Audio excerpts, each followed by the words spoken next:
우리가 시편을 지금 살펴보면서 시편 120편부터 시편 134편까지는 성전을 향해 가는 노래, 그러니까 하나님이 계신 곳을 향해 가는 사람들이 부르는 노래, 순례자들이 부르는 노래, 그런 노래라고 말씀을 드렸고, 오늘은 드디어 이제 이 성전을 가는 자들이 부르는 노래의 마지막 134편까지 오게 되고 할렐루야로 넘어가는 이제 그 장면까지 오게 되었습니다.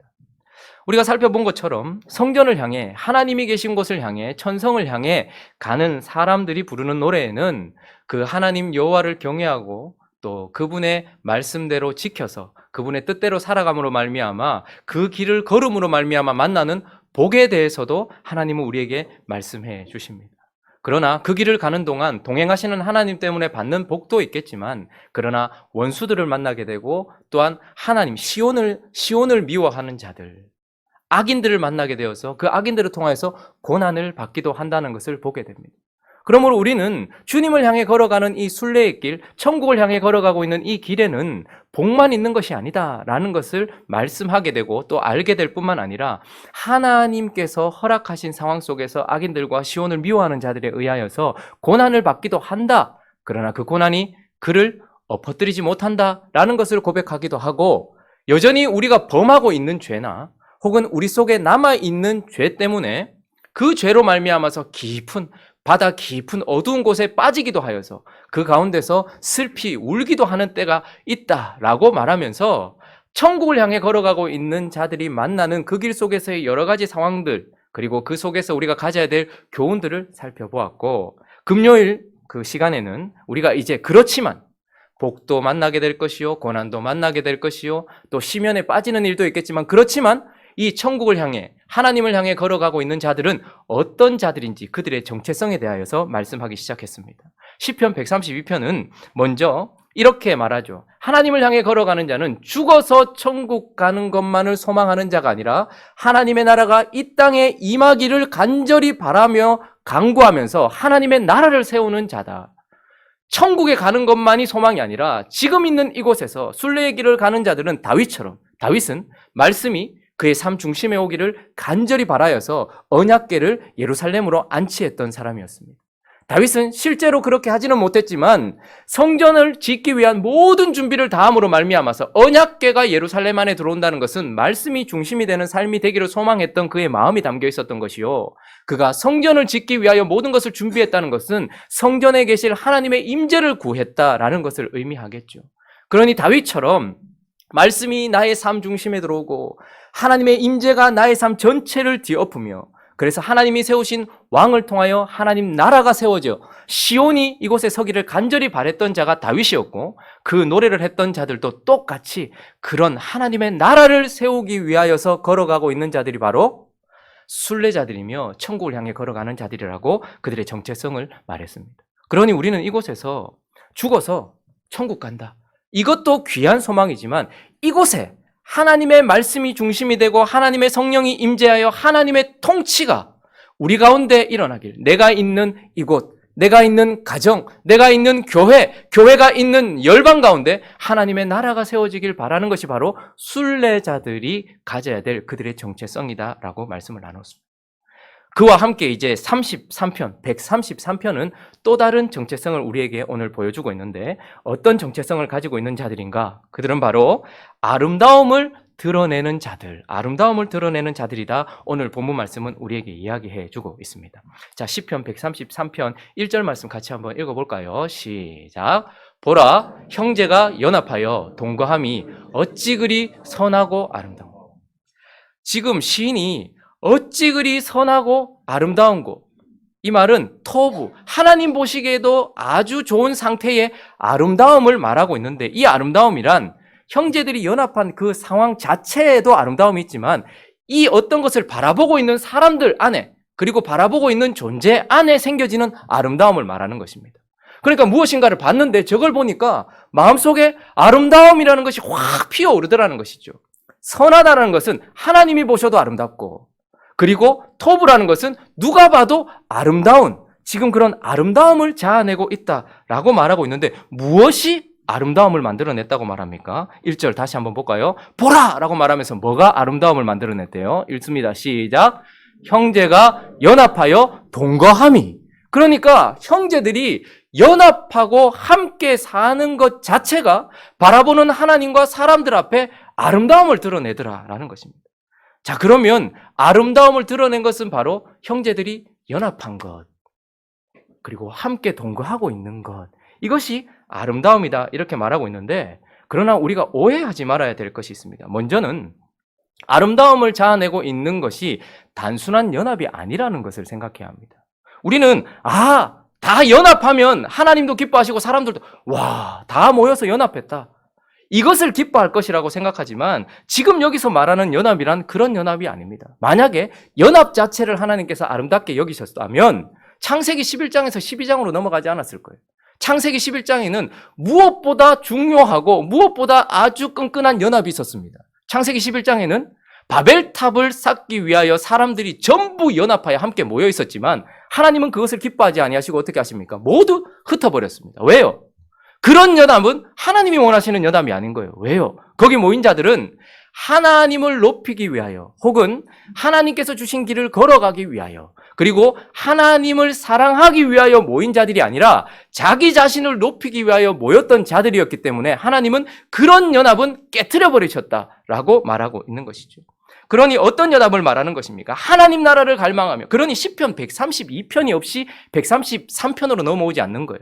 시편 132편은 하나님을 향해 걸어가고 있는 순례자들은 하나님 나라를 세우기를 갈망하고 그것을 간구하면서 이 땅에, 내가 있는 이곳에 하나님 나라, 그분이 통치하시는 나라를 세우기 위한 사람들이 함께 연합한 것이 하나님 보시기에, 사람 보시기에 아름답다라고 말하는 것이고, 또 여기서 말하는 그러면 형제가 연합한다, 이 말도 오해하지 말아야 될 것은 단순한 그냥 외적인 형제들이 연합, 그것을 말하고 있는 것이 아닙니다.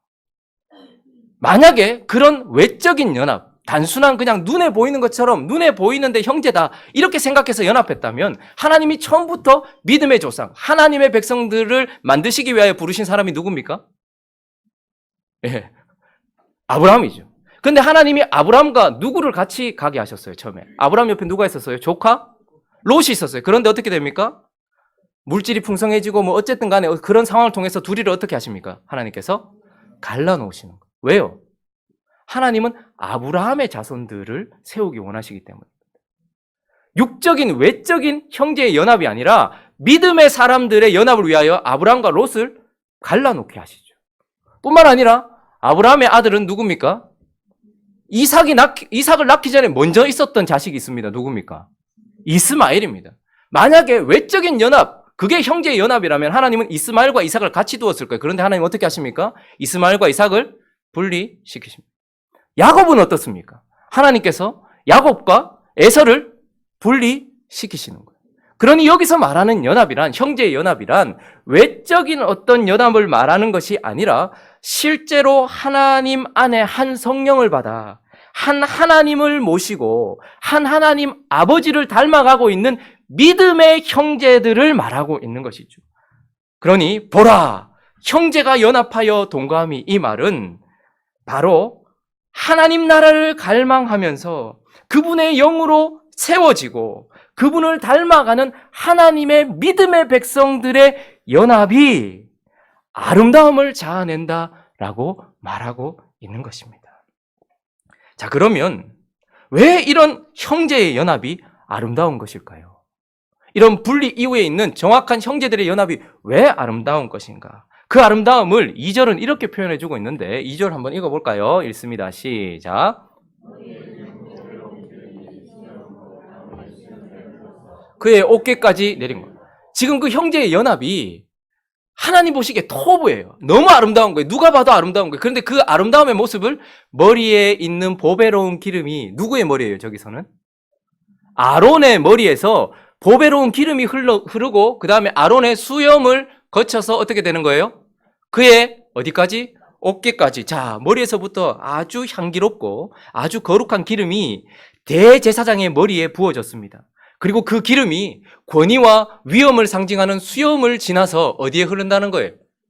가슴에. 대제사장의 흉배에는 무엇이 있습니까? 12보석. 12지파를 상징하는 12보석이 여기에 있는 거죠.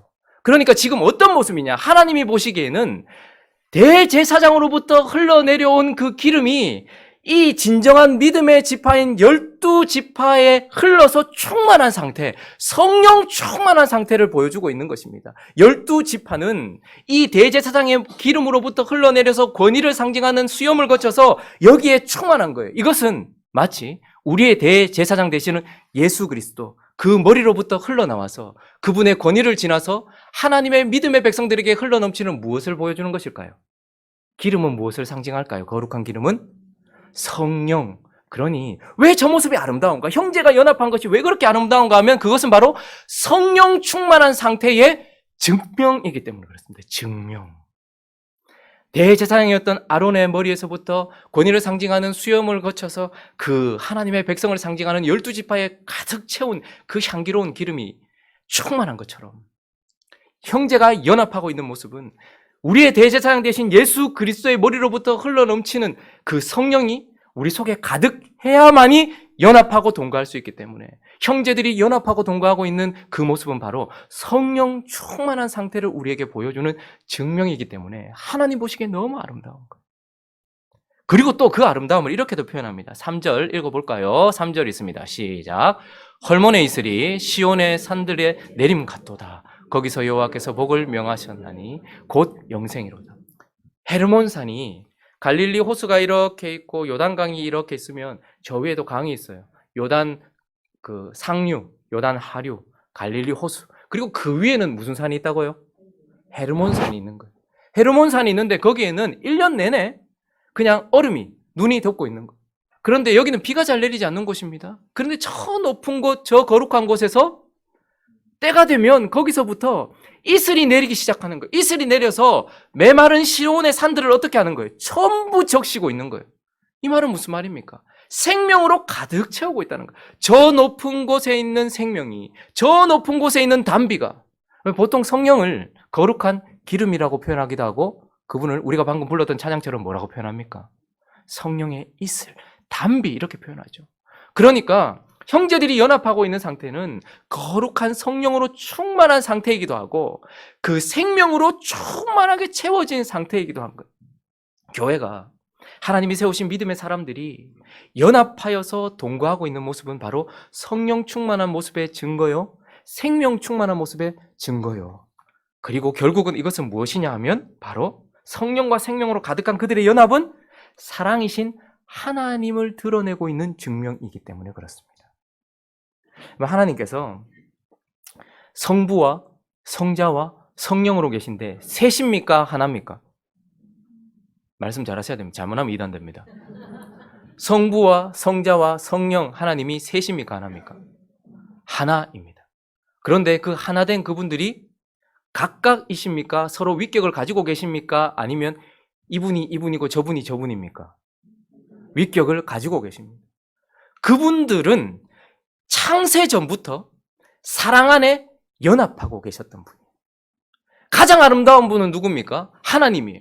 그분 존재가 아름답지만 그러나 그분이 아름다운 이유는 무엇이냐면 성부와 성자와 성령이 한 몸 되어서 연합하여 동거하고 있는 사랑으로 드러나기 때문에 가장 아름다운 것이고, 그래서 하나님은 이 아름다운 하나님을 드러내기 위하여 하나님의 형상을 담은 누구를 창조하셨습니까?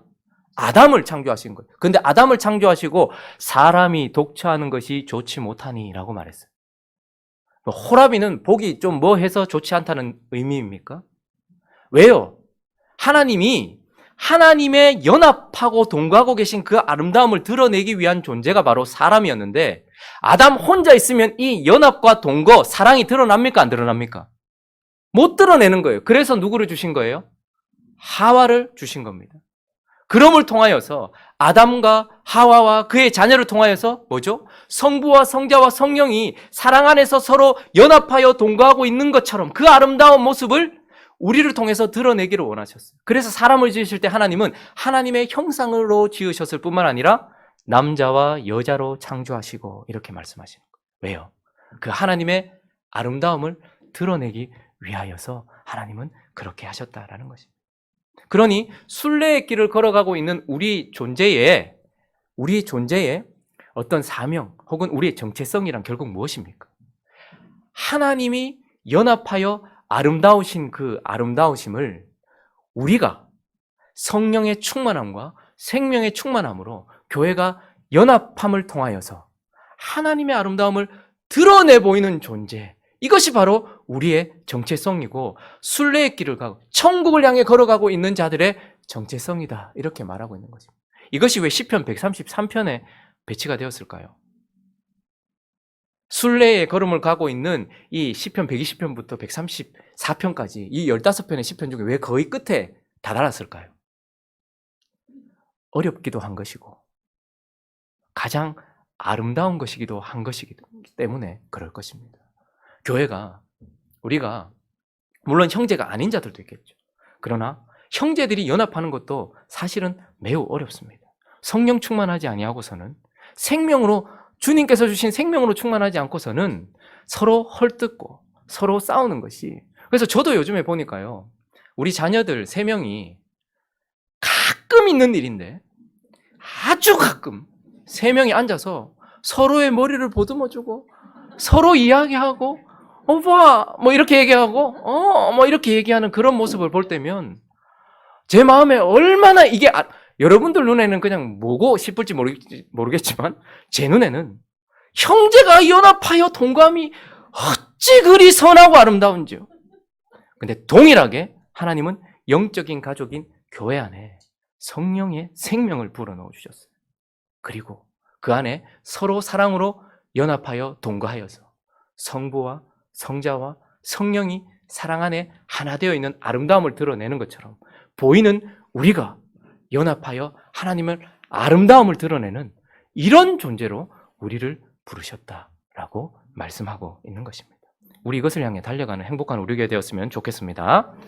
또 마지막으로 한 가지를 더 살펴보면 하나님을 향해, 그리고 하나님 나라를 향해, 저 천성을 향해 가는 순례자들은 하나님 앞에 아름다움을 드러내는 자이기도 하고 또 밤에 성소를 향해 찬양하는 자이기도 하다라고 말씀하고 있습니다. 하나님의 나라를 세우는 자, 하나님의 아름다움을 드러내는 자, 밤에 성소를 찬양하는 자, 이렇게 말씀하고 있는데 시편 이제 134편 마지막 성전을 향해 올라가는 노래 마지막의 대미는 바로 찬양인데요. 연합, 그 이후에 찬양이 하나님께서 가장 기뻐하시는 것인데 1절 읽어보겠습니다. 읽습니다. 시작. 보라, 여호와를 송축. 보라, 언제? 밤에 여호와의 성전에 서 있는 여호와의 모든 종들아 여호와를 송축하지. 그리고 2절도 있습니다. 시작. 성소를 향하여 너희 손을 들고 여호와를 송축하라. 밤에 여호와를 찬양해라.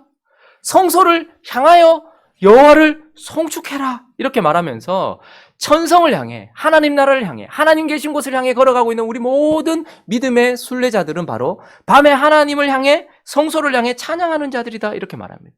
왜 밤이라고 말할까요? 밤이라는 시간은 모든 인생들에게 고통의 시간이요 아픔의 시간입니다. 그리고 밤이라는 시간은 어두움의 시간이기 때문에 죄된 시간입니다. 많은 사람들이 밤에 절망하고 많은 사람들이 밤에 고통을 당합니다. 많은 사람들이 밤에 죄를 범합니다. 그런데 이 밤이라는 시간은 참으로 독특합니다. 믿음의 사람에게, 하나님의 백성에게, 하나님의 나라를 꿈꾸며 하나님의 사랑으로 연합하기를 바라며 믿음으로 걸어가고 있는 믿음의 사람들에게 있어서 밤은 어떤 시간입니까? 믿음의 사람들에게, 순례자들에게 있어서 밤은 단순히 고통의 시간이요 죄를 범하는 시간이 아닙니다. 그 시간은 바로 창세기 28장 한번 가볼까요? 창세기 28장 11절 12절 한번 읽어보겠습니다. 창세기 28장 11절 12절. 야곱을 선택했습니다. 왜요? 믿음의 조상 아브라함과 그리고 우리를 가장 많이 닮은 야곱을 선택했습니다. 한번 읽어보겠습니다. 밤에 무슨 일이 있었는지 시작. 한 곳에 이르러는 해가 진지라 거기서 유숙하려고 그곳에 한 돌을 가져다가 베개로 삼고 거기 누워 자더니 꿈에 본즉 사닥다리가 땅 위에 서 있는데 그 꼭대기가 하늘에 닿았고 또 본즉 하나님의 사자들이 그 위에서 오르락 내리락. 해가 졌습니다. 뭐가 왔습니까? 밤이 왔어요. 지금 그리고 저 인생의 마음속에도 밤이 왔어요. 형에게 죽임당하지 않으려고 도망가고 있는 신세예요. 근데 밤이 왔는데 놀랍게도 믿음의 사람, 하나님이 선택하신 야곱은 그 밤에 사닥다리가 땅 위에 서 있는데 꼭대기 하늘을 보았고 또 무엇을 봤다고 말합니까? 하나님의 사자들을 보았다. 이렇게 말합니다. 믿음의 사람에게 있어서 밤이라는 것은 바로 하나님을 만나는 시간이더라 라는 것입니다. 그것뿐입니까? 창세기 32장으로 가보죠. 32장 22절 한번 읽어보겠습니다. 또 나오죠. 밤이. 시작. 밤에 일어나 두 아내와 두 여종과 11아들을 인도하여 얍곡 나루를 건널새. 24절 있습니다. 시작. 야곱은 홀로 남았더니 어떤 사람이 날이 새도록 야곱과 씨름합니다. 또 밤이 찾아왔어요. 하나님을 만나고 성전을 짓겠다고 약속했던 야곱이 그의 인생을 또 자기 마음대로 걸어가다가 어느 날 다시 밤이 찾아왔어요. 그런데 그 밤에 그는 무엇을 합니까? 홀로 남아 있었다 말합니다. 그런데 그 밤에 야곱이 씨름을 건 것이 아니라 어떤 사람이 야곱에게 찾아왔고 야곱에게 찾아와서 씨름을 걸기 시작했어요. 그리고 28절이 있습니다. 시작. 그가 이르되 네 이름을 다시는 야곱이라 부를 것이 아니요 이스라엘이라 부를 것이니 이는 네가 하나님과 및 사람들과 겨루어 이겼습니다.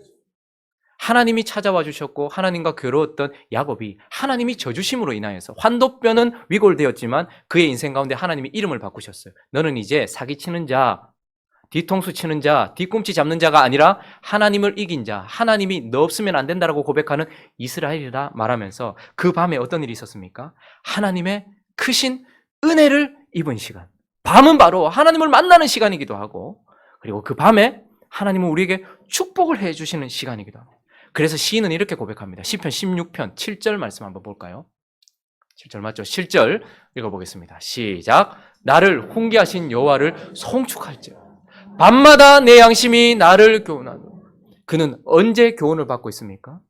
성령의 충만함으로 말미암아 그의 양심 속에 하나님께서 주신 그 모든 교훈들은 밤에 날마다 자기에게 주어졌다 이렇게 말해요. 그러니까 밤이라는 시간은 결국 특별히 하나님을 만나는 시간이요. 믿음의 사람에게 있어서는 특별한 하나님의 은혜를 받는 시간이요. 믿음의 사람에게 있어서는 하나님을 향해 걸어가는 사람에게 있어서는 특별히 하나님께 배우는 시간이요. 그리고 또 사도행전 16장 25절만 한번 읽어보겠습니다. 시작.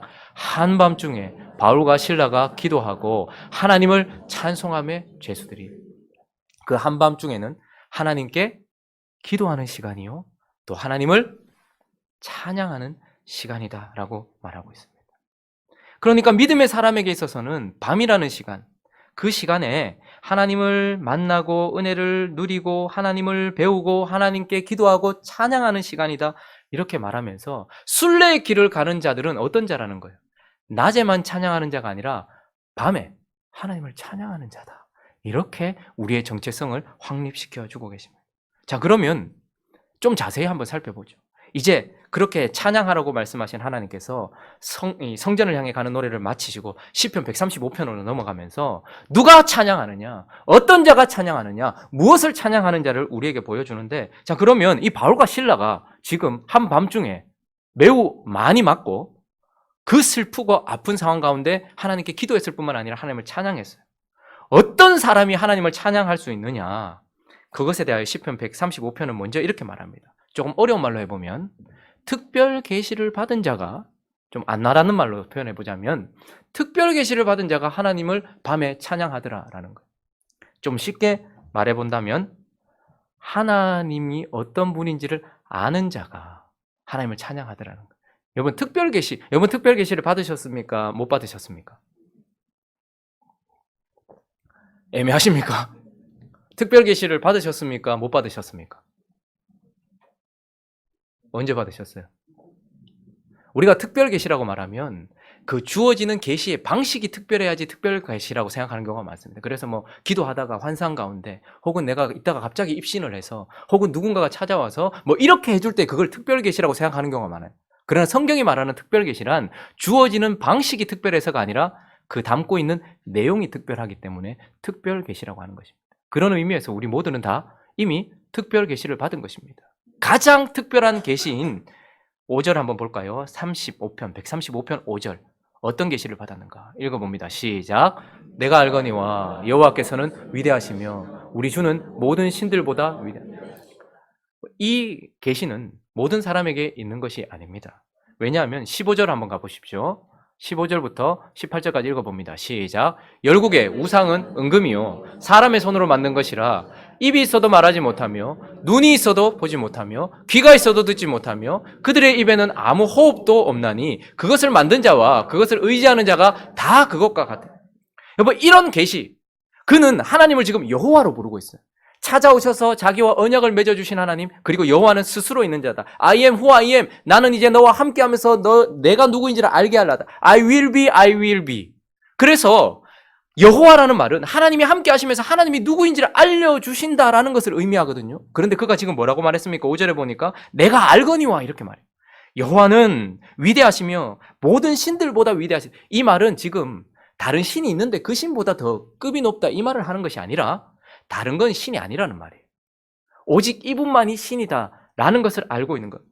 그래서 하나님이 누구인지를 아는 자가 밤에 찬양을 한다라는 것이죠. 그래서 4절로 한번 다시 가보시면 4절에 한번 볼까요? 4절 있습니다. 시작. 여호와께서 자기를 위하여 야곱 곧 이스라엘을 자기의 특별한 소유로.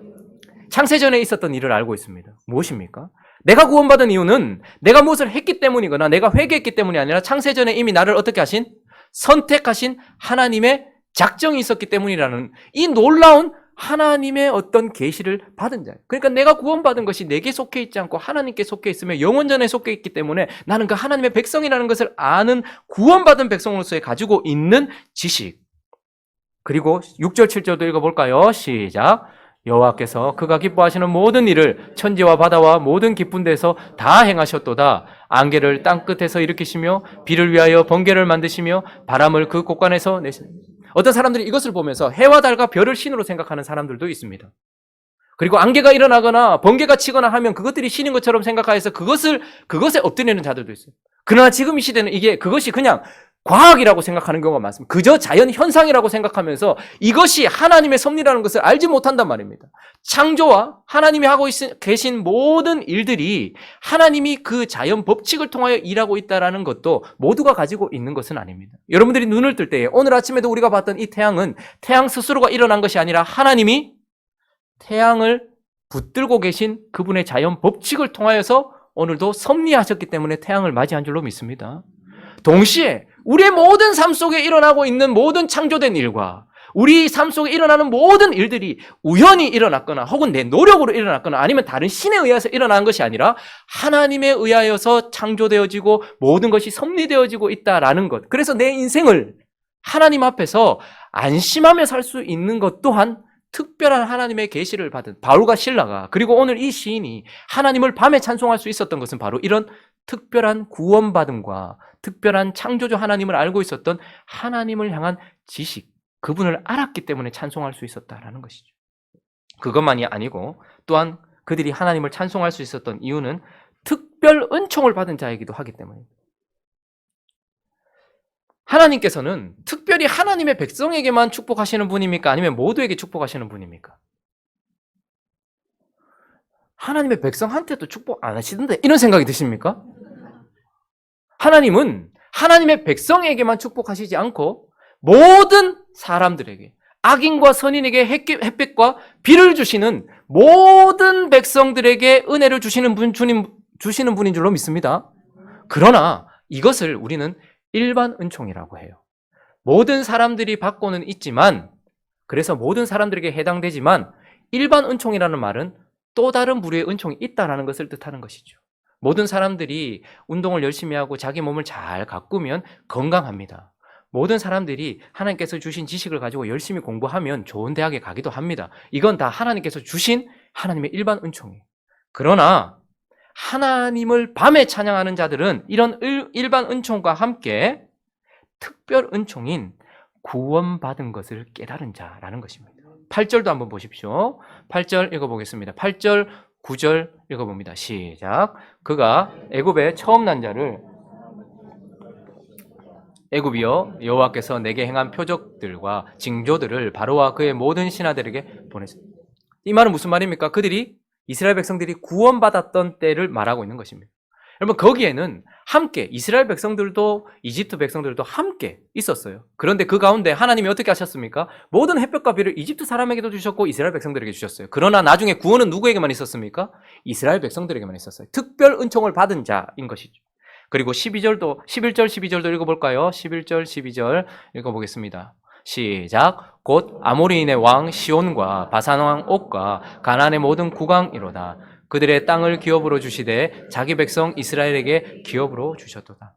우리를 구원만 하신 것이 아니라 하나님의 기업의 땅인 약속의 땅에 들어갈 수 있도록 하나님께서 저 강력한 아모리인의 왕 시온과 바산 왕 옥을 가나안의 모든 국왕들을 다 죽이시고 우리를 거룩하게 하셨을 뿐만 아니라 우리에게 축복과 승리와 은혜와 많은 것들을 주신 것, 이것은 모든 사람들에게 있는 것이 아니라 하나님의 백성들에게만 있는 것입니다. 그러니까 누가 밤에 성소를 향해, 이 말은 우리가 성전에서 기도하는 것도 참 감사해요. 그러나 이스라엘 백성들은 바벨론의 포로로 잡혀가 있기도 했고 여러 가지 상황 속에서 하나님이 계신 성전에서 멀리 떨어져 있을 때도 있었어요. 그래서 그들의 기도는 성소에서 하는 기도이기도 했고 또 어떤 다니엘처럼 성소를 향하여 창을 열고 하는 기도이기도 했어요. 그것은 성전 자체를 중시하는 것이 아니라 성전에 계신 누구? 하나님을 향하여 손을 들고 기도했다라는 말이죠. 자, 그래서 하나님을 향해 하나님께서 주신 길을 걸어가는 순례자들은 바로 밤에 성소를 향해 찬양하는 자이기도 하다라고 우리에게 말씀하고 있습니다. 이제 순례의 길을 걸어가고 있는 하나님의 백성들의 정체성에 대하여서 말씀하시는 것으로 성전을 향하여 올라가는 노래를 그치고 있어요. 시편 134편에서 이제 끝이 나고 있습니다. 말씀의 결론을 맺겠습니다. 그래서 우리는 생각해야 됩니다. 하나님을 향해 걸어가는, 이들만 순례의 길을 가는 것이 아니라 우리도 순례의 길을 가고 있지 않습니까? 하나님을 향해 걸어가는 우리는 어떤 자입니까? 모두 나의 나라, 나의 꿈, 어떤 그런 나라를 추구하는 세상 속에서 어떤 나라를 세우는 자들입니다. 하나님의 나라, 말씀이 중심이 되고 하나님의 영이 임재하셔서 하나님의 왕이 통치하시는 하나님의 나라를 세우는 자가 순례자들의 정체성이다. 하나님을 향해 걸어가고 있는 자들. 그래서 우리가 있는 이곳에서 뭘 세우는 자들입니까?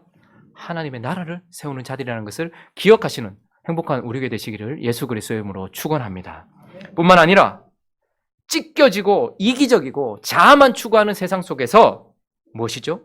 형제가 연합하여 동거함으로 말미암아 성부, 성자, 성령 하나님이 하나인 사랑의 아름다움을 드러내는 것처럼 우리 또한 형제들이 온전히 연합하여 동거함으로 말미암아 사랑을 드러내고 아름다움을 드러내고 우리를 드러내는, 그래서 많은 사람들은 나를 추구하는, 자아를 추구하는 세상 속에 우리는 우리를 추구하며 하나님을 추구하는 아름다움을 자아내는 자들이라는 것을 기억하면서 행복한 우리 교회가 이런 연합의 아름다움을 드러내기를 예수 그리스도의 이름으로 축원합니다. 마지막으로 한 가지 더요. 하나님은 연합이 33편에 오게 하셨고 마지막은 찬양이 놓이게 했습니다. 우리의 가장 큰 하나님을 향한 사명이라면 바로 찬양인 것입니다. 그런데 언제요? 밤에 성소를 향하여서 하나님을 높이는, 그래서 밤에 절망하고 밤에 죄 짓는 세상 속에서 우리는 밤에 하나님을 찬양하는 존재로 부르심을 받았다라는 것을 기억하면서 이 순례의 길 가면서 우리의 정체성이 그리고 우리의 모습이 하나님 나라를 세우고 그리고 하나님의 아름다움을 드러내고 그리고 밤에 성소를 향해 찬양하는 모습으로 드러나는 저와 여러분 되시기를 예수 그리스도의 이름으로 축원합니다.